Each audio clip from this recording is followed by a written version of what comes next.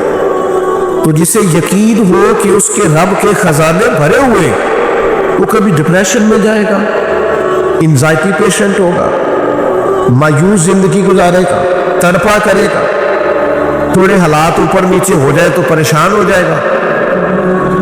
ایسا ہو سکتا صحیح ہے؟ تو داتا صاحب کہتے ہیں کہ اپنا توکل اپنے رب پر مضبوط کرو، اپنے رشتے اپنے مالک سے مضبوطی سے جوڑو، اپنے کریم رب کی طرف متوجہ رہو۔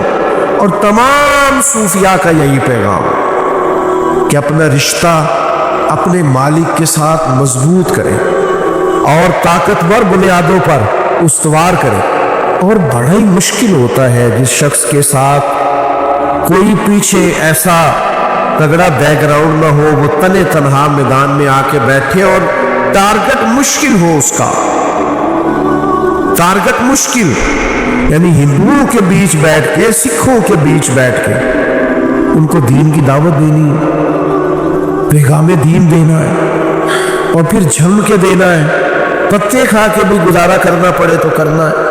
بھائیو، ایک مشکل ٹارگٹ داتا صاحب رحمت اللہ تعالی علیہ نے اختیار کیا۔ اور پھر کوئی یہ جو بزرگوں کے نام پہ دیگے شگے پکنے لگی ہیں نا، بڑے مہنگے مہنگے لنگر پکنے لگے ہیں اور بڑی سہولیات، یہ تو بڑی بات کی بات ہے۔ یہ تو جن لوگوں نے آسودہ زندگی اختیار کی یہ ان کا رواج ہے، ورنہ ان لوگوں نے تو ساری زندگی مشقت میں کاٹی۔ اپنوں اور بیگانوں کی طرف سے آنے والی تکلیفیں صحیح تانے سنے۔ کوئی بھی شخص کوئی دین کا کام کرنے نکلتا ہے تو لوگوں کے دلوں میں شیطان وسوسہ ڈالتا ہے کہ شاید دولت کے لیے لگا ہوا ہے، شاید مال کے لیے لگا ہوا ہے، تو کئی دفعہ اپنے بھی بدگمان ہوتے ہیں۔ داتا صاحب رحمت اللہ تعالی علیہ جب یہاں تشریف لائے ہیں تو آپ یقین کریں وہ ساری تکلیفیں، کوئی کسی طرح کا جملہ بولتا، کوئی کسی طرح کا جملہ بولتا، اور آج تک لوگ بول رہے ہیں، کوئی کسی نام سے پکارتا ہے، کوئی کسی نام سے پکارتا ہے، معاذ اللہ تنقید کرتے ہیں، وہاں یہ ہوتا ہے، وہاں یہ ہوتا ہے، وہاں یہ ہوتا ہے۔ حالانکہ ہم تو جب بھی گئے ہیں وہاں آذان ہوتی ہے، وہاں جماعت ہوتی ہے، وہاں قرآن مجید کی تلاوت ہوتی ہے، وہاں بہت بڑا خطبہ جمعہ ہوتا ہے، وہاں تو لوگوں کو جگہ نہیں ملتی، اتنے لوگ اعتکاف بیٹھنا چاہتے ہیں۔ تم ہم نے تو یہ ہوتے دیکھا ہے، تم نے پتہ نہیں کیا دیکھ لیا۔ تو بھائیو یاد رکھنا بڑی مشقت سے، داتا صاحب رحمت اللہ علیہ نے خود لکھا ہے کشف المعجوب کہ صوفیاء کے اندر ایک پوری جماعت ہے جو ملامتی کہلاتی ہے، جو اس طرح کے کام کرتے ہیں کہ لوگ ان سے دور رہیں۔ میں آپ کو ایک بات بتاؤں، سچا درویش جو ہوتا ہے نا اس کا دل نہیں کرتا آپ کو بڑے لمبے چوڑے تعلقات بنے اور کیمروں میں رہے اور آنا جانا رہے، وہ تو بچتا ہے، وہ شہرت سے بچنے والا پیچھے پیچھے رہتا ہے، اور جی چاہتا ہے ساری غزلیں اس پیارے کے نام کرے۔ یہ میں آتا ہوں نا محفل میں، مجالس میں، لوگ گاڑی کے پیچھے دوڑتے ہیں، پھول پھینکتے ہیں، ہاتھ چومتے ہیں، تو میں استغفار پڑھتا ہوں، اللہ سے معافی مانگتا ہوں، اس لیے کہ کمزور گناہگار سیاکار آدمی، اپنے اعمال کا تو پتہ ہے نا، پتہ تو سارا ہے نا سردار بکیتیا نے، تو ڈرتے ہیں، سہمتے ہیں، دعائیں مانگتے ہیں کہ یا اللہ یہ ہماری خواہش نہیں، یہ ہم نے نہیں کہا، مہربانی فرمانا، ہماری خطائیں معاف کر دینا، یہ ہم نے نہیں کہا، ہماری اوقات سے اوپر کی باتیں۔ اللہ کے بندے داتا صاحب فرماتے ہیں کہ ایک ملامتی گروہ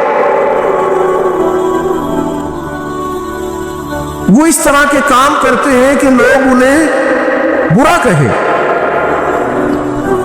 تاکہ لوگ ان کے پیچھے نہ بھاگے، جان چھڑاتے۔ ان کا شوق نہیں ہے لمبی چوڑی پیری مریدی کا، ان کا شوق نہیں ہے بہت زیادہ مشہور ہونے کا، حضرت مولا علی شیر خدا فرماتے ہیں اسے مبارک ہو جسے تھوڑے لوگ جانتے ہیں، اسے مبارک جس کا زیادہ لوگوں سے تعارف نہیں ہے، جو تنہائی میں بھی دیر تک اپنے رب کو یاد کر لیتا ہے۔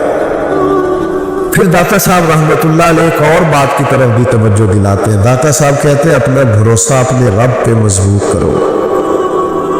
میں آپ سے عرض کروں، ہم نے نہ ساری توقعات دنیا داروں سے وابستہ کر لی۔ دنیا دار بیچارے کمزور ہوتے ہیں، کیا کر سکتے ہیں؟ جب ہماری توقعات ٹوٹتی ہے تو ہم مایوس ہوتے ہیں۔ بھروسہ اپنے رب پہ، اپنے مالک پہ، اس کے پیارے حبیب پہ صلی اللہ علیہ وسلم، آپ طاقتور ہو جائیں گے۔ آپ یقین کریں، اللہ والوں کی سنگتوں میں جب لوگ بیٹھتے تھے نا تو ان کی ذہن سازی ہوتی تھی۔ انسان کا ذہن سنور جائے نا، سوچیں بدل جائیں تو اس کی ساری زندگی بدل جاتی۔ یعنی آپ کو کوئی شخص مایوس نہیں کر سکتا ہے کہ یار کوئی شے نہیں تیرے پاس، اور کچھ ایسے لوگ بھی ہیں جو آپ کو بتائیں گے کہ نہیں یار کیا بات ہے تیری، اللہ نے بڑا دیا ہوا ہے۔ سوچوں کی تبدیلی اللہ والوں کی صحبت سے۔ ہم نا آج کل صالحین کی صحبت سے دور ہے، جن کا اللہ پہ بھروسہ ہے ان کی صحبت سے دور ہے۔ ہم ایسے لوگوں کے پاس بیٹھتے ہیں جو ہمیں ایسی خبریں سناتے ہیں جس سے بے یقینی بڑھتی، پریشانی بڑھتی۔ تو اس اچھے لوگوں کے پاس جب آپ بیٹھیں گے تو وہ آپ کی ذہن سازی کریں گے۔ آپ یہ ذرا حدیث دیکھیے بخاری شریف میں، حضرت عمر رضی اللہ تعالیٰ عنہ فرماتے ہیں میں نبی کریم علیہ السلام کی بارگاہ میں زیارت کی غرض سے حاضر ہوا۔ موٹے بان کی چارپائی پہ حضور آرام فرما تھے تو نبی کریم اٹھے، تو میری نظر گئی تو حضور کی پشت مبارک پر موٹے موٹے بان کی چارپائی کے نشان تھے کہ ہم نے اپنے بزرگوں کو دیکھا ہے۔ مونجی دی منجی دے جڑے وڈیرے سوندے سن سویرے نشان ہوتے تھے کہ نہیں ہوتے تھے؟ چلو شہر والے میں بولو، پینڈو پینڈو بولو میرے ورگے اندے سن جی نشان۔ چلو کچھ لوگ ہیں جو مان گئے کہ ہم دیہاتی ہیں۔ تو حضرت عمر کہتے ہیں میں حاضر بارگاہ ہوا تو میں نے وہ نشانات دیکھے۔ اب یہ ذہن دیکھیے، جناب عمر ایک ذہن پیش کرتے ہیں، حضرت عمر ایک سوچ بیان کرتے ہیں، عرض کرتے یا رسول اللہ صلی اللہ علیہ وسلم، کیسر و کسرا اللہ کے دین کے دشمن اتنی آسان اور آسودہ زندگی گزارے، مخملوں پہ آرام کرے، اور آپ اللہ کے حبیب ہو کے اس طرح۔ اب یہ ایک سوچ ہے کہ جی فلانا وہاں پہنچ گیا، یہ بھی ایک سوچ ہے۔ حضرت عمر بڑی عقیدت سے، احترام سے اور محبت میں ڈوب کے عرض کر رہا ہے یا رسول اللہ وہ دین کے دشمن وہاں پہنچ گئے اور آپ کی کمر مبارک پر نشان۔ تو اس کے جواب میں جو نبی پاک نے سوچ دی، ذرا اس کی گہرائی تک بھی جائیے گا۔ کریم فرمانے لگے عمر تم یہ پسند نہیں کرتے کہ وہ دنیا میں تھوڑی سی آسانی لے اور آخرت میں رسوا ہو جائے، اور ہم دنیا میں تھوڑی مشقت برداشت کریں اور آخرت کی ساری عزتیں اللہ ہمیں ہی عطا فرما دے۔ یہ سوچ ملتی ہے رسول کریم علیہ السلام کے غلاموں کی صحبت سے کہ ہمیں اپنی تھوڑی سی دنیا کے لیے ابھی پوری آڑ تو نہیں کرنا، ہمیں اپنی آخرت کی فکر کرنی ہے، آخرت کے بارے میں سوچنا ہے، ہمیں اپنی آخرت کو ٹھیک کرنا ہے۔ تو یہ سوچیں کب بنتی ہے؟ جب آپ صالحین کی صحبت میں بیٹھتے ہیں، اللہ والوں کی بات سنتے، اللہ والوں کے قریب ہوتے۔ لیکن ہمارا یہ مزاج ہوتا ہے بیٹا چھوڑ دو بات سنو، پیارے بیٹے اللہ آپ کو سلامت رکھے، کتنے اچھے لوگ ہیں ماشاءاللہ آپ سب۔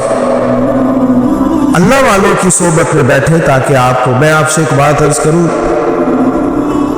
کبھی کبھی نا سارے کام آن دی ریکارڈ نہیں کرنے چاہیے، کچھ آف دی ریکارڈ بھی کرنے چاہیے۔ کبھی کبھی نہ چپکے سے جا کے کسی ذکر کی محفل میں بیٹھے، یہاں رب کو یاد کر کیا جا رہا، جہاں کیمرے بند ہو، جہاں کچھ لوگ تسبیح پڑھ رہے ہو، کچھ اللہ کا ذکر کر رہے ہو، کچھ درود پاک پڑھ رہے ہو۔ یہ کبھی آپ ذرا اترے نا اس حدیث کی گہرائی میں، حضور فرماتے اللہ کے فرشتے زمین پہ گھومتے ہیں اور وہ محفلیں ڈھونڈتے ہیں جہاں اللہ کا ذکر کیا جا رہا۔ اور فرمایا پھر وہ واپس جا کے بارگاہ رب العزت میں عرض بھی کرتے ہیں، مالک ہم ہو کے آئے ہیں، تیرے بندے تیری یاد کر رہے تھے۔ تو رب کہتا کیا مانگتے تھے؟ اوئے ہوئے، پتہ ہے اللہ کو، لیکن رب چاہتا ہے میرے بندوں کی باتیں مجھ سے ہو۔ کیا مانگتے تھے؟ مالک جنت کا سوال کرتے۔ فرمایا دیکھی نہیں، پھر بھی عرض کی مالک دیکھ لیتے تو اور رنگ ہوتا۔ فرمایا گواہ ہو جاؤ میں نے انہیں جنت عطا کر دی۔ کس چیز سے پناہ مانگتے تھے؟ کہا جہنم سے پناہ مانگتے تھے۔ مالک فرماتے انہوں نے دیکھی ہے دوزخ؟ اللہ دیکھی نہیں۔ فرمایا اگر دیکھ لیتے اور زیادہ پناہ مانگتے۔ فرمایا گواہ ہو جاؤ میں نے انہیں جہنم سے آزاد کر دیا۔ فرشتے عرض کرتے ہیں مالک ایک بندہ ایسا بھی آیا تھا جو ان میں سے تو نہیں تھا لیکن آیا تھا۔ نہیں سمجھ آئی بات کی؟ اہل ذکر میں سے نہیں تھا پر اس محفل میں، نہیں سمجھ آئی بات کی؟ اس محفل میں ان میں سے تھا تو نہیں پر اس محفل میں تو ان پتہ ہے اس گل کا جی میں کرنا پیا، تسی توجہ نہیں کر دیتے۔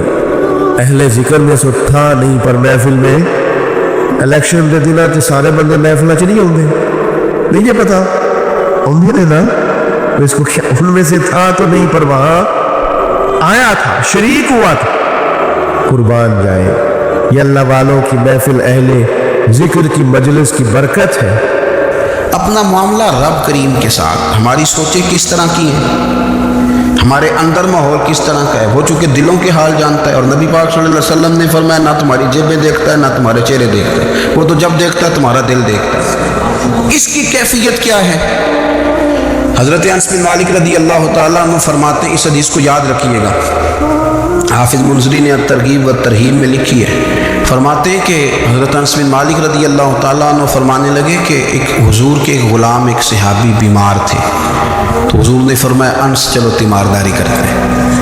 کہتے ہیں حضور کے ساتھ گئے، نبی پاک صلی اللہ علیہ وسلم پہنچے، جب ہم نے اس شخص کو دیکھا تو حضرت انس کہتے ہیں ہم پریشان ہو گئے، کیونکہ ہم نے اسے بڑا صحت مند دیکھا تھا، وہ کمزور ہو گیا، وجود پر بہت سارا گوشت دیکھا تھا، اب ہم دیکھ رہے ہیں کہ وہ ہڈیاں ہی ہڈیاں رہ گئیں، چہرہ بڑا بارونق تھا، اب کمزوری ہو گئی۔ رسول کریم تشریف لے گئے اور حضور اس کی چارپائی کے سرہانے بیٹھے، اور جب حضور نے اپنا دست مبارک اس کے بالوں میں رکھا اور نبی پاک نے دست شفقت پھیرا تو کہتے ہیں اس شخص نے آنکھیں کھولی اور حضور کا چہرہ دیکھا تو اس کی خوشی کی کوئی انتہا نہ رہی، بڑا راضی ہوا، بڑا راضی۔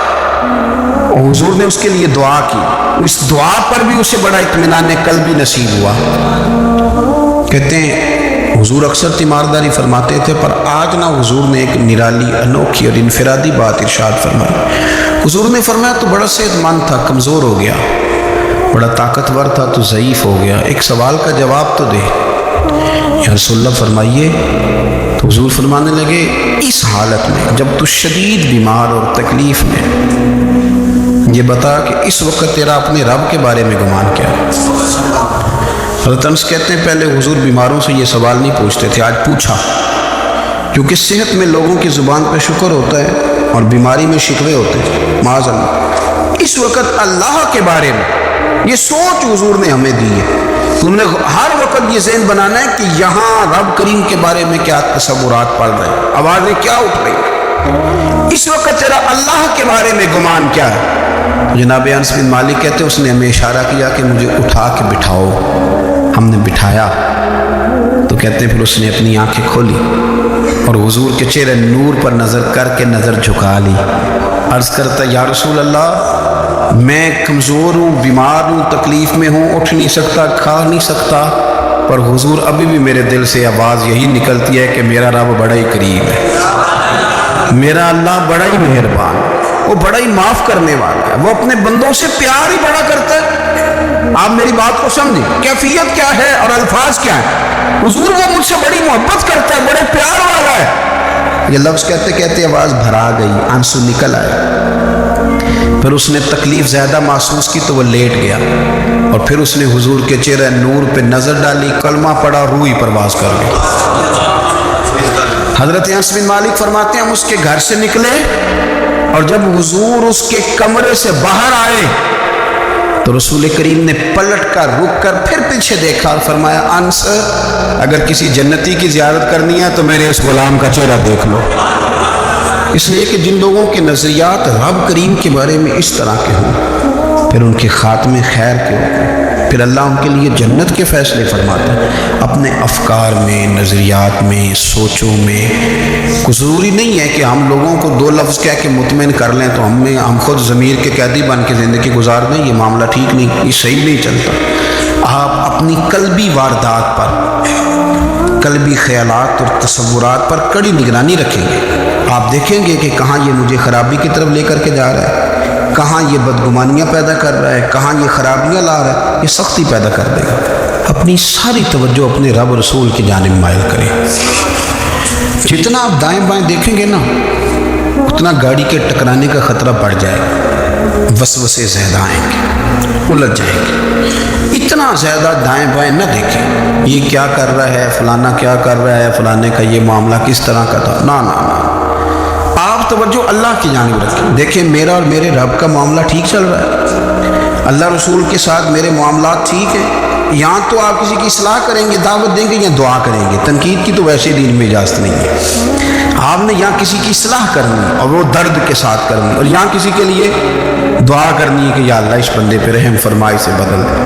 تجھے تو کہا گیا ہے کہ وَمَن يَتَوَكَّلْ عَلَى اللَّهِ، تو اپنے رب کی ذات پر بھروسہ کر. فَهُوَ حَسْبُ، وہ تیرے لیے دنیا میں بھی کافی ہو جائے گا، آخرت میں بھی کافی ہو جائے گا.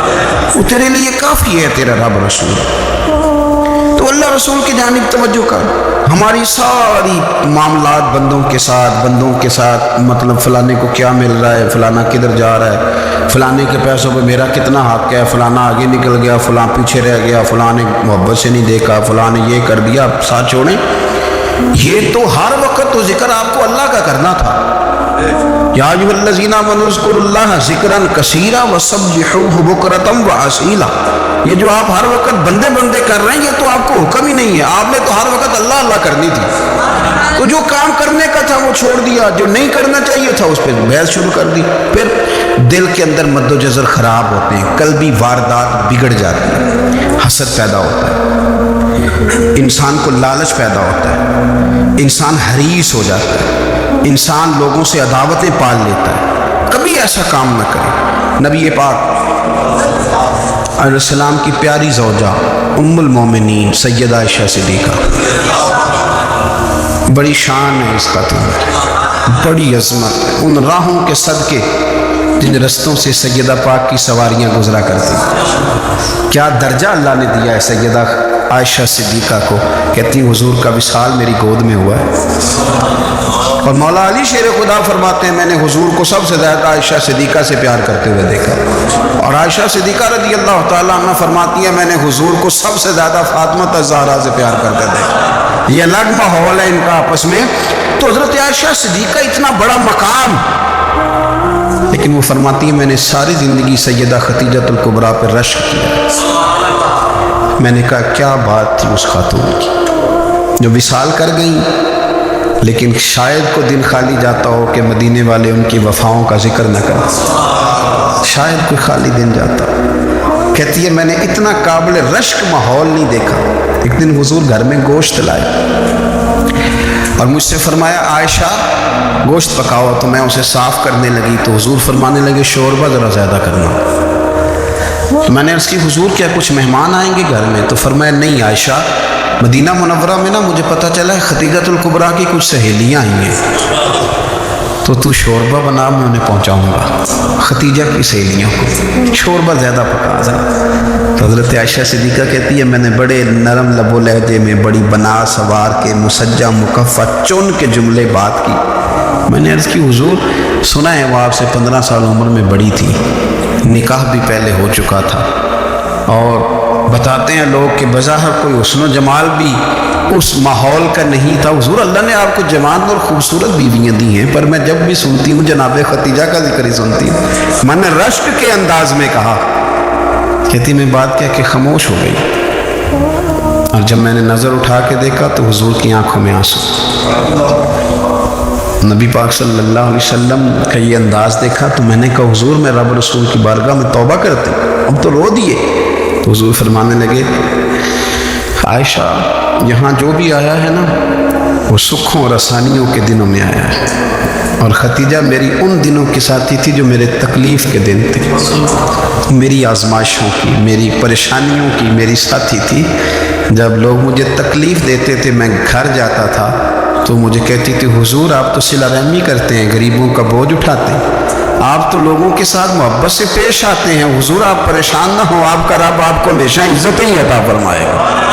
فرمایا وہ میری تکلیفوں کی اسے کیسے، میرے بھائی رشک کیا لوگوں نے ایک دوسرے پر، حسد نہیں کیا۔ ہم تو نہ جی اپنی مرضی کے فیصلے کرتے کرتے پیچھے رہ گئے، ہم نے لوگوں کو پیچھے کرنے کا سوچا تھا لیکن ہم سب سے پیچھے رہ گئے۔ ہم نے سیاست اور سازش کی تھی کہ کچھ لوگوں کے دلوں پہ پیر رکھ کے میں اپنا قد اونچا کروں گا، کچھ کے سینوں پہ پیر رکھ کے، لیکن ایسا نہیں ہوتا، یہ ہوتا نہیں۔ آپ کسی کی جگہ نہیں لے سکتے، اس لیے کہ رب نے سب کی جگہ اپنی اپنی بنائی ہے، سب کی جگہ۔ ہاں ایسا ضرور ہوتا ہے کہ کئی دفعہ نا ہم اپنے مقام کو گرا لیتے ہیں، وہ کسی نے کہا تھا کہ ایسا نہیں کہ تیری جگہ کوئی اور آ گیا، لیکن تیرا مقام بھی اب تیرا نہیں رہا۔ ہوتا یہ ہے کہ ہم نہ گرا لیتے ہیں اپنے آپ۔ تو یاد رکھنے کی بات یہ ہے، سمجھنے کی بات یہ ہے کہ اپنی قلبی واردات پر، اپنے دل پر، اپنے باطن کی کیفیات پر نظر رکھی جائے، اور جتنی کمزوریاں اور کوتاہیاں ہیں ان سے اپنے آپ کو بچایا جائے۔ اور بہت ساری ایسی چیزیں جو نقصان کا باعث ہیں، ہم کہہ کے اپنے آپ کو مطمئن تو کر رہے ہیں لیکن ہمارے دل کو، روح کو نقصان دے رہی ہیں، ان سے بچا جائے۔ قرآن حکیم فرقان حمید نے ارشاد فرمایا سورہ ملک کے اندر، فرمایا وَأَسِرُّوا قَوْلَكُمْ، تم کوئی بات چھپا کے کرو، اَوِجْهَرُوا بِهِ، یا اعلانیہ کرو۔ اگر سمجھنے کے لیے انسان کو کوئی چیز درکار ہو نا تو میرا خیال ہے کہ یہ آیہ کریمہ کافی ہو جائے اس کے لیے۔ فرمایا وَأَسِرُّوا قَوْلَكُمْ، تم کوئی بات بڑی چھپا کے کرو، اَوِجْهَرُوا بِهِ، یا اعلانیہ کرو، یہ سمجھ لو، اس پر غور کر لو کہ اِنَّهُ عَلِيمٌ بِذَاتِ الصُّدُورِ، رب تو دلوں کے حال جاننے والا ہے۔ تم اعلانیہ کرو یا چھپا کے کرو، وہ تو جانتا ہے، علیم بذات الصدور، وہ تو دلوں کے حال جاننے والا ہے۔ تم بے شک اونچا کرو، بے شک آہستہ بولو۔ آیت نازل کب ہوئی؟ شان نزول بھی بڑا انوکھا ہے۔ مشرکین مکہ رسول کریم صلی اللہ علیہ وسلم کے بارے میں معاذ اللہ باتیں کرتے تھے تو حضور اللہ کے دیے ہوئے علم سے انہیں جان لیا کرتے تھے۔ ایک دن وہ باتیں کر رہے تھے تو باتیں کرتے کرتے نا مشرکین مکہ نے عجیب بات کر دی، نادان تھے نا، جانتے نہیں تھے، عجیب بات کر دی، کہنے لگے آہستہ بولو، کہیں محمد صلی اللہ علیہ وسلم کا رب سن نہ لے، آہستہ بولو، اونچی بات نہ کرو، کہیں مصطفیٰ کریم علیہ السلام کا خدا سن نہ لے۔ تو اللہ نے آیت نازل کر دی، فرمایا نادانو وَأَسِرُّوا قَوْلَكُمْ اَوِجْهَرُوا بِهِ، آہستہ بولو یا اونچا بولو۔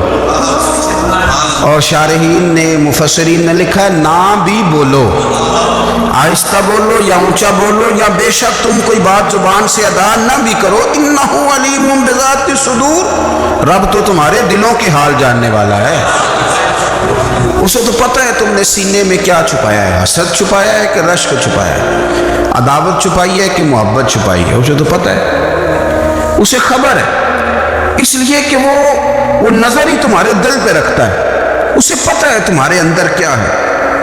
ہم لوگوں نے نا اپنی سارے معاملات دنیا داروں سے، لوگوں سے، یاروں سے، دوستوں سے وابستہ کر لیے۔ ہمیں تعریف بھی بندوں سے چاہیے، ہمیں اچھے ہونے کا جو ڈگری ہے وہ بھی بندوں سے چاہیے، ہم بندے بڑے نیک ہیں یہ بھی لوگ کہیں تو پھر ہم مطمئن ہیں، ہم صحیح راستے پہ چل رہے ہیں یہ سند بھی بندوں سے چاہیے۔ ہر بات پر اعتماد خلق، ہر وقت لوگوں پر ہی دھیان، لوگوں پر ہی توجہ، لوگوں کے معاملات ہی ڈسکس کرنا، بھئی یہ تو تیرے ذمہ ہی نہیں۔ شہد بڑا میٹھا ہوتا ہے، عرب کے اندر ایک درخت پایا جاتا تھا، ایلوا اس کو کہتے تھے، اس طرح ہمارے ہاں نیم نہیں ہوتی،